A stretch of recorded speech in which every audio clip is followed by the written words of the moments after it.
बिस्मिल्लाहिर्रहमानिर्रहीम अस्सलामुअलैकुम वरहमतुल्लाहि वबरकातुहू। सबसे पहले दुरूद सलाम अल्लाहुम्मा सल्ली व सल्लिम अला नबियना व हबीबना मुहम्मदिन व आलिहि व अस्हाबिहि सल्लल्लाहु अलैहि व आलिहि वसल्लम। मैं हूँ मोहम्मद इमरान सऊदी अरेबिया से। हज 2023 की फ़्लाइटों का सिलसिला भी जारी हो चुका है। माशाल्लाह से काफ़ी सारे हुजाज मदीना में भी पहुंच चुके हैं। तो आप लोगों को बताया गया था कि मदीना में रियाजुल जन्ना में जाने के लिए नुसक ऐप का होना ज़रूरी है, उसके ऊपर परमिट लिया जाता है। तो आज की वीडियो में मैंने आप लोगों को मुकम्मल डिटेल बतानी है कि नुसक ऐप को कैसे रजिस्टर्ड करना है, उसका क्या तरीका है, उसके ऊपर कौन कौन सी चीज़ें वैलिड लिखनी होती हैं और उसके बाद परमिट कैसे लिया जाता है। और रियाजुल जन्ना का परमिट का मुकम्मल तरीका मैं बताऊंगा। पहले भी मैंने वीडियो बनाई थी और उसमें मैंने सिर्फ इसकी अहमियत और बाकी चीज़ें बताई थी, लेकिन आज की वीडियो में मैंने आप लोगों को नुसक ऐप के ऊपर परमिट लेना और नुसक ऐप को रजिस्टर्ड करना सिखाते हैं। तो इसको मैं जो है ना मोबाइल के स्क्रीन के ऊपर मुकम्मल डिटेल समझाऊंगा। अगर आप लोगों का फिर भी कोई कन्फ्यूजन है या सवाल है तो कमेंट सेक्शन में लाजमी दर्ज कर दीजिएगा। तो चलिए वीडियो का आगाज़ करते हैं। तो चलिए मोबाइल के स्क्रीन के ऊपर आपको मुकम्मल डिटेल के साथ समझा देता हूँ। ऐप को इंस्टॉल करने के बाद आपने नुसक ऐप को ओपन कर लेना है। तो जैसे ही आप ओपन करेंगे तो आपके पास ये इंटरफेस आ जाएगा। लोकेशन आपसे अगर अलाउ का मांगता है तो आपने इसको अलाउ कर देना है तमाम चीज़ों को, क्योंकि लोकेशन इसका होना बहुत ज़रूरी है। तो सबसे पहले आप लोगों ने न्यू यूज़र के ऊपर क्लिक करना है। तो जैसे ही आप न्यू यूज़र पे क्लिक करते हैं तो यहाँ पे 3 ऑप्शन है, रेजिडेंस, गोल्फ और विजिटर। तो आपने विजिटर के ऑप्शन पे क्लिक करना है, क्योंकि आप लोग रेजिडेंस में अगर आपके पास अकामा नंबर और बाकी चीज़ें होनी ज़रूरी है, आप लोग के पास पासपोर्ट नंबर, वीज़ा नंबर, बाकी तमाम तर चीज़ें हैं। तो आपने सबसे पहले जो ऊपर है यहाँ पे अपना वीज़ा नंबर लिखना है। मैं कुछ भी ऐसे लिख देता हूँ वीज़ा नंबर, ठीक है। उसके बाद आपने यहाँ पे अपना पासपोर्ट नंबर लिखना है। कोई भी मैं पासपोर्ट नंबर लिख देता हूँ। तो पासपोर्ट लिखने के बाद यहाँ पे आपने अपनी डेट ऑफ बर्थ सिलेक्ट करनी है, ठीक है। यहाँ से दोनों में है, आप लोग कोई भी सिलेक्ट कर सकते हैं जिसमें आपको कंफर्म है। तो आपने सबसे पहले अपनी डेट ऑफ बर्थ सिलेक्ट कर लेनी है। डेट ऑफ बर्थ सिलेक्ट करने के बाद आपने यहाँ से अपनी नेशनैलिटी को देखना है। नेशनैलिटी में आपने पाकिस्तान यहाँ पे सर्च कर लेना है तो जल्दी आ जाएगा। तो जैसे ही आप पाकिस्तान लिखते हैं तो यहाँ पे पाकिस्तान आ गया, इसको ओके कर दें। और उसके बाद यहाँ पे आपने जो फ़ोन नंबर आपके पास कोई भी है, पाकिस्तान का है पाकिस्तान लिख लें, सऊदी अरब वाला है सऊदी अरब लिख लें, इसमें कोई मसला नहीं है।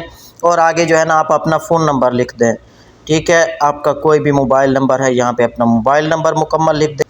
ये जो ईमेल का ऑप्शन है, ईमेल यहाँ पे आपने अपनी वैलिड लिखनी है, वो ईमेल लिखनी है जो आपके पास एक्टिव होनी चाहिए, क्योंकि ये जो वेरिफिकेशन कोड है ये ईमेल के ऊपर जाएगा। तो आपने अपना ईमेल जो है ना एड्रेस ऐसा कुछ लिख लेना है। उसके बाद दोबारा उसको कंफर्मेशन के लिए ईमेल लिखना है। तो ईमेल के बाद अब पासवर्ड की ऑप्शन है। पासवर्ड में यह है कि आपने कुछ ऐसा पासवर्ड बनाना है जो बहुत ही आसान, बहुत ही सिंपल हो, क्योंकि बाज़-औक़ात ऐसा होता है कि पासवर्ड तो लोग बना लेते हैं, लिख लेते हैं, लेकिन उनको भूल जाता है। तो मैं आज आपको बहुत ही आसान सिंपल पासवर्ड बताने वाला हूं कि वो ना तो आपको भूलेगा, और अगर आपको भूल भी तो अचानक आप सोचेंगे तो आपके जहन में आसानी के साथ आ जाएगा। आपका कोई भी नाम है तो आप अपने नाम का जो है ना पहला हर्फ, या जो है ना आपको एक और आसान बता देता हूँ, कोई भी हरूफ नहीं है तो आप सबसे पहले ए को बड़ा लिखें या अपने नाम का पहला हर्फ बड़ा लिखें और उसके बाद उसको छोटा लिखें, ए बड़ा ए छोटा। 1 2 3 4 5 6। ये आपका पासवर्ड इनकरेक्ट नहीं होगा, बिल्कुल वैलिड रहेगा, क्योंकि उसमें जो पासवर्ड की इन्होंने शर्त रखी हुई है उसमें एक लफ्ज़ बड़ा होना चाहिए, एक लफ्ज़ छोटा होना चाहिए और गिनती के हरूफ भी होने चाहिए। तो इसी तरह आप एक बड़ा भी लिख रहे हैं, एक छोटा भी लिख रहे हैं, और 1 2 3 4 5 6 ये हो गया। तो इसके बाद आपने ये टर्म्स एंड कंडीशन को आपने ओके कर देना है। सर्व फॉर मुस्लिम भी आपकी है। उसके बाद अगर आपको कोई हैंडीकैप है या व्हील चेयर या ऐसा कुछ है तो वो इसको आप अलाउ करेंगे, वरना इनको चेक करके आपने रजिस्टर्ड पे क्लिक कर देना है। तो जैसे ही आप रजिस्टर्ड पे क्लिक करेंगे तो आपको एक वेरिफिकेशन का कोड आएगा। अब ये कोड कहाँ आएगा? जो आपने ईमेल दी होगी उस ईमेल के ऊपर आएगा। आपने सबसे पहले ये चेक कर लेनी है कि आपने जो अपना पासपोर्ट नंबर, वीज़ा नंबर और तमाम तर चीज़ें लिखी हैं वो बिल्कुल करेक्ट होनी चाहिए। तो आपने यहाँ से इसको मिनिमाइज़ कर देना है। उसके बाद आपने वो ईमेल खोलनी है। ईमेल खोल के यहाँ पे जो आपको वेरिफिकेशन कोड आया होगा आपने वो पुट करना है। तो जैसे ही आप पुट करेंगे तो ये वेरीफाई होके ओके हो जाएगा। तो जैसे ही आप इस कोड को पुट करेंगे तो ये वेरीफाई हो जाएगा। कोड वेरीफाई होने के बाद ये होम स्क्रीन आ जाएगी। तो यहाँ पे आपने क्या करना है, यहाँ पे भी ये विजिटर की, यहाँ पे नेशनल के एड्रेस या गोल्फ पे नहीं, विजिटर पे आ जाना है। विजिटर पे आके अपनी सबसे पहले आपने नेशनैलिटी को ओके करना है। ये पाकिस्तानी है, ठीक है, पाक लिखेंगे तो ये पाकिस्तानी नीचे आ जाएगा। उसके बाद आपने यहाँ पे अपना पासपोर्ट नंबर जो वहाँ पे लिखा था, मैं ऐसे ये गलत लिख रहा हूँ, मैं ये इसको कॉपी ना कीजिएगा।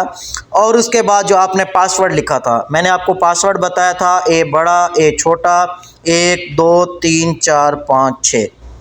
तो आपने ये चीज़ें लिख के रिमाइंड मी पे क्लिक कर देंगे तो भी कोई मसला नहीं है, ये चीज़ें सेव रहेंगी, आपको दोबारा लिखना नहीं पड़ेगा। बस इस लॉगिन पे क्लिक कर देंगे। जैसे आप ये चीज़ें लिख करेंगे तो लॉगिन पे क्लिक कर, आपको इस तरह कोड आता है, आपने वो कोड पुट करना। जैसे ही कोड आप पुट करेंगे तो ये वेरीफाई होके ऐप ओपन हो जाए। तो ये देखें ऐप ओपन हो चुकी है। तो जैसे ये ऐप ओपन होगी तो यहाँ पे अब आपने परमिट का, मैं आपको बताता हूँ आपने परमिट किस तरीके से लेना है। ये उम्रा का परमिट है, उम्रा के आपको परमिट की ज़रूरत नहीं है अभी फ़िलहाल। ये देखिए ये नीचे लिखा हुआ है प्रॉफिट मॉक सर्विस, यहाँ पे मर्दों के लिए है और औरतों के लिए है। तो मर्दों का चेक करने के लिए यहाँ पे क्लिक करेंगे तो ये अपना नाम जो आपका आ रहा होगा, उसके बाद आपने इसको कंटिन्यू पे क्लिक करना है। तो जैसे ही आप कंटिन्यू पे क्लिक करेंगे ये देखें ये जो आगे डेट्स आ रही हैं तो इसके अंदर परमिट अवेलेबल पड़े हैं, ठीक है। आज जो है ना 21 तारीख है, आज का परमिट नहीं है। 22 23 24 25 आप जिस डेट को भी आ रहे हैं। अब देखें 26 को फ्राइडे है, हम फ्राइडे के ही परमिट चेक करते हैं क्योंकि फ्राइडे में स्पेशली बहुत रश होता है। तो आप अगर मदीना के अंदर काफ़ी दिन का स्टे है तो कोशिश कीजिएगा कि जुमेरात की रात का या जुम्मे का परमिट ना लीजिएगा, क्योंकि अगर आप परमिट ले भी लेंगे तो आपको फिर भी लंबी लाइनों में और काफ़ी सारा जो है ना आपको तंगी होगी, रश होगा, फिर आपको परेशानी होगी। तो आप लोग कोशिश कीजिएगा किसी और दिन का, जैसे ये देखें 24 तारीख का या 25 का, बिल्कुल ये हरे कलर में आए हुए हैं क्योंकि बुध जुमेरात को इतना रश नहीं होता। तो हम सिर्फ फ्राइडे का चेक करने के लिए कि ये देखें फ्राइडे में सिर्फ 2 बजे का परमिट, आधे घंटे का परमिट का टाइम होता है, सिर्फ एक ही परमिट अवेलेबल है। तो चलिए परमिट लेने का तरीका मैं आपको बताता हूँ। 24 तारीख का ये देखें जी, 24 तारीख में ये टाइम अवेलेबल है। अब इसमें एक चीज़ आपने जहन में रखनी है कि ये 24 घंटे की घड़ी के हिसाब से, फॉर्मेट के हिसाब से बने हुए हैं। तो आपने वो जहन में लाजमी रखना है कि ये रात 12:30 से 1 बजे तक है, 1 बजे से 1:30 बजे तक है। इसी तरह ये सारा हम कोई भी टाइम को ओके करते हैं, जैसे कि हम करते हैं कि भाई हम रात 12 बजे का पहला ही परमिट।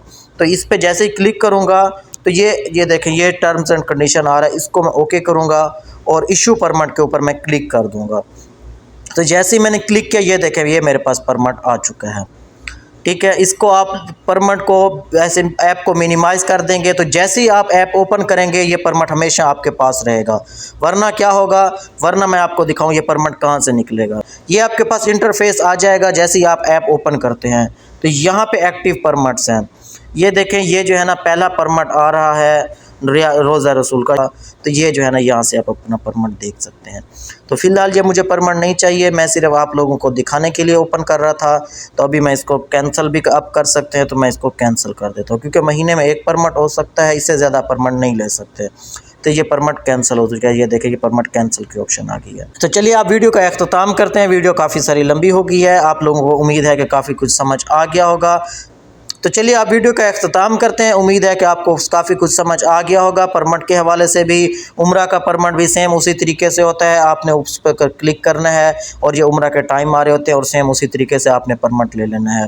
तो अगर आपको कुछ समझ नहीं आता या आपका कोई सवाल है या आपको आगे की कोई मालूमात चाहिए तो मुझे कमेंट सेक्शन में दर्ज कर दीजिए। इंशाल्लाह मैं उसका जो भी ऑथेंटिक जवाब होगा दे दूँगा।